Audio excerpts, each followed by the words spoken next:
Okay, Assalamualaikum guys. So kita sambung, next topik kita adalah pasal breakout.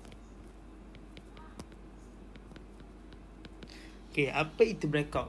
Breakout adalah bila mana satu candle melakukan kenaikan ataupun penurunan.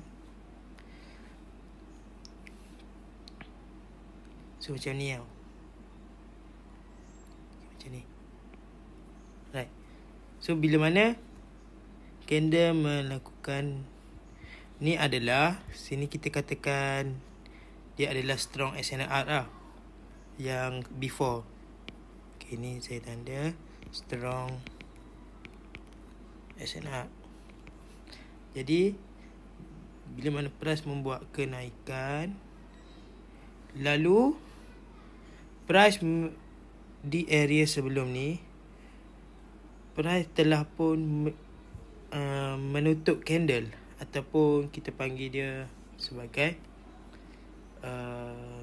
bukan reject, dia macam break. Dia terbang lebih jauh. Dan close di atas SNR yang sebelumnya. Close atas pada SNR before. Okay, begitu. Jadi dari sinilah berlakunya penyambungan kenaikan dan seterusnya macam ni lah. Itulah adalah breakout. Sama juga macam untuk yang downtrend punya. So mereka waktu turun,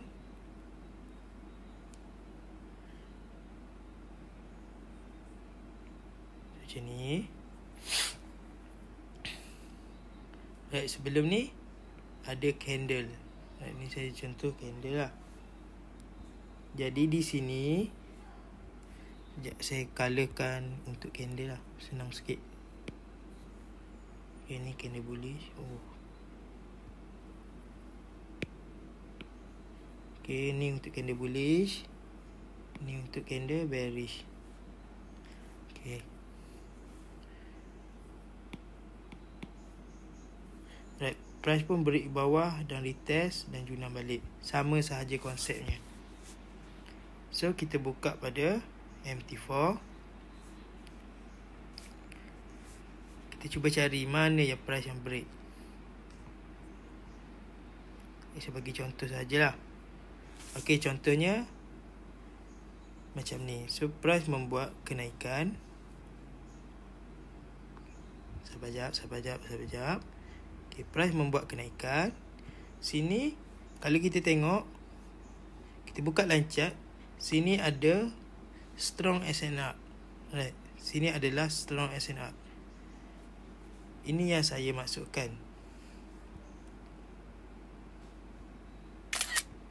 Okay, price naik. Dia break TL. Okay, satu. Sini adalah strong SNR. Strong SNR. Dia reject, dia pull back dan junam. Macam tu. So kalau kita tengok daripada candlestick pun, tukar pada candlestick, sama saja.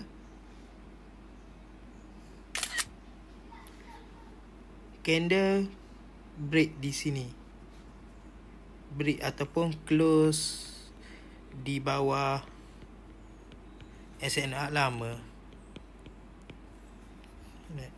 Pull back, dia naik turun, dia pull back. So sini kita kan zone entry. Betul. So junam ke bawah. Alright, itu saja. Sekian daripada saya.